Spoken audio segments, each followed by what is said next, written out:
નમસ્કાર દોસ્તો, શાંતિશ્રમ ન્યૂઝમાં આપનું સ્વાગત છે। શ્રી લબ્ધિ તીર્થના આંગણે શ્રી ગુરુ લબ્ધિ પાત્ર પૂજ્ય આચાર્ય શ્રી શીલ રત્ન સુરેશ્વરજી મહારાજા અધિઠાણાની પ્રેરક નિશ્રામાં શાશ્વતી ચૈત્ર માસની ઓડીની આરાધના પ્રારંભ કરાવવામાં આવી। ધાકડી ખાતે પધારેલ આરાધકોના અત્તરપારણા યોજાયા। ઓડી દરમિયાન પ્રતિદિન પ્રતિક્રમણ, પ્રવચન, સ્નાત્ર, પૂજા, આયંબેલ, ભક્તિવર્ધક, જ્ઞાનવર્ધક વિવિધ આયોજનો તેમજ વિવિધ અનુષ્ઠાનો પૂજ્યશ્રીની નિશ્રામાં યોજાશે।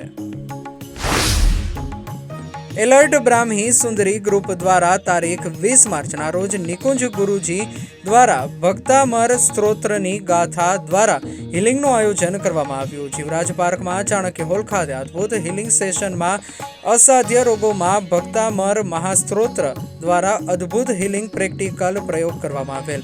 આ પ્રસંગે મોટી સંખ્યામાં એલર્ટ ગ્રુપની બહેનો ઉપસ્થિત રહેલ અને નિકુંજ ગુરુજીની પ્રેરણાથી શ્રી આદિનાથ દાદાની ભક્તિ સહ ભક્તામર હિલિંગને માણેલ। કાંકરેજ પંથકના સોનાના દાગીનાના વેપારી જિગ્નેશભાઈ, નીરવભાઈ, વિપુલભાઈ, રાહુલભાઈના શાસન જ્વેલર્સ સીજી રોડ ખાતે ગુજરાતના નાયબ મુખ્યમંત્રી હર્ષભાઈ સંઘવી શુભેચ્છા મુલાકાતે પધાર્યા હતા। આ પ્રસંગે શાસન જ્વેલરના મિત્રોએ હર્ષ સંઘવીનું સન્માન કરેલ।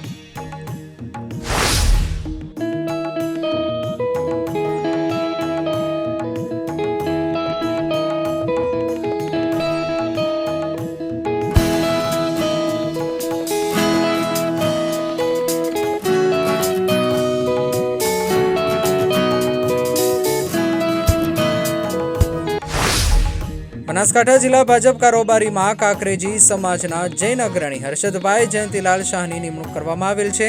તેઓ ભાજપ સાથે વર્ષોથી સંકળાયેલા છે।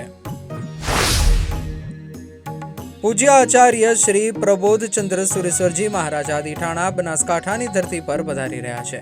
તારીખ 2 થી 4 માર્ચ સુધી પાલિતાણાની ધરતી પર પૂજ્યશ્રીનો 94મો જન્મોત્સવની ભવ્ય ઉજવણી બાદ પૂજ્યશ્રી વિહાર કરી લીંબડી શંખેશ્વર મહાતીર્થ મધ્યે 23-24 માર્ચના રોજ હારીજ રોડા રૂની થઈ અને 30 માર્ચના રોજ દિયોદર નગરે પ્રગતિનગર સોસાયટી મધ્યે પધારી રહ્યા છે, જ્યાં પૂજ્યશ્રીનું ભવ્ય સામયું તથા સવારે 9 બપોરે સ્વામી વાત્સલ્ય યોજાશે, જેનો સંપૂર્ણ લાભ દિયોદર નિવાસી બાબુલાલ જીવાચંદ શાહ પરિવારે લીધેલ છે। પૂજ્યશ્રી ત્યાંથી પાલડી મીઠી મધ્યે 31 માર્ચથી 2 એપ્રિલ સુધી સ્થિરતા કરશે। ત્યાંથી વાતમ થઈ ભીલડીયાજી તીર્થ મધ્યે પધારશે। પથ વિજય ભગવાન ચેરિટેબલ ટ્રસ્ટ સુરત દ્વારા વિજય ચકલી દિવસ નિમિત્તે સુરતના અલગ અલગ વિસ્તારોમાં જેવા કે green park society, Arihant park, Panchmukhi હનુમાનના રસ્તા ઉપર 250થી વધારે ચકલીના માળાનું વિતરણ કરવામાં આવ્યું। ટ્રસ્ટના કર્મઠ સેવાભાવી વજુદાદા તેમજ દીપકભાઈ પાટીલ, અશોકભાઈ મુંજાણી આદિ અનેક સહકાર્યકર્તાનો સુંદર સાથ સહયોગ દ્વારા અદ્ભુત જીવદયાનું કાર્ય કરવામાં આવ્યું। Simco sunlight pants, queen સાફ્ટર મશીનથી colour બનાવનાર નવીન ઘરને સુશોભિત કરવા એકવાર અવશ્ય મુલાકાત લો। Simco sunlight pants. નેમિયાગમ ગ્રુપ પાલ સુરત દ્વારા જૈન સમાજની દીકરીઓને કેરાલા 2 મૂવી બતાવવામાં આવી અને મૂવી જોયા બાદ દીકરીઓને પોતાના ધર્મ અને મમ્મી પપ્પાની આજ્ઞાનું પાલન કરવાનું તેમજ વિધર્મી યુવાન સાથે લગ્ન ન કરવાની પ્રતિજ્ઞા લીધી હતી।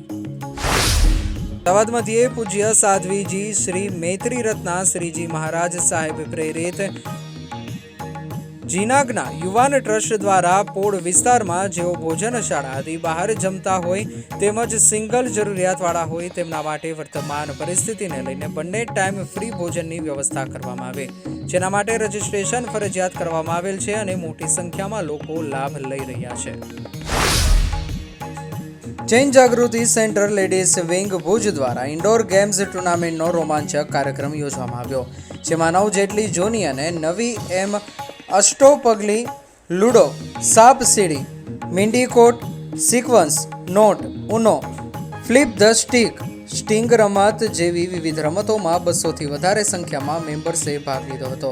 બીજા વિવિધ ફની 1 મિનિટ ગેમના સ્ટોલનું પણ આયોજન કરવામાં આવ્યું હતું। મેમ્બર્સે અંતમાં સ્વાદિષ્ટ ભોજન લીધું અને છૂટા પડ્યા હતા। જૈન જાગૃતિ સેન્ટર ધાંગધ્રા દ્વારા આયોજિત દિલીપ શાહ ડીડોનો કોમેડી વિથ ગેમ શોના પ્રોગ્રામનું આયોજન કરેલ, જેમાં કોમેડી જોક સાથે વિવિધ પ્રકારની ગેમ્સ રમાડવામાં આવી અને દિલીપ ડોડી દ્વારા હાસ્યની રમઝટ બોલાવી બધા જ લોકોને ખૂબ હસાવ્યા હતા અને પ્રોગ્રામ સાથે સરસ મજાનું સમગ્ર પરિવારનું ડિનરનું આયોજન પણ કરવામાં આવ્યું હતું.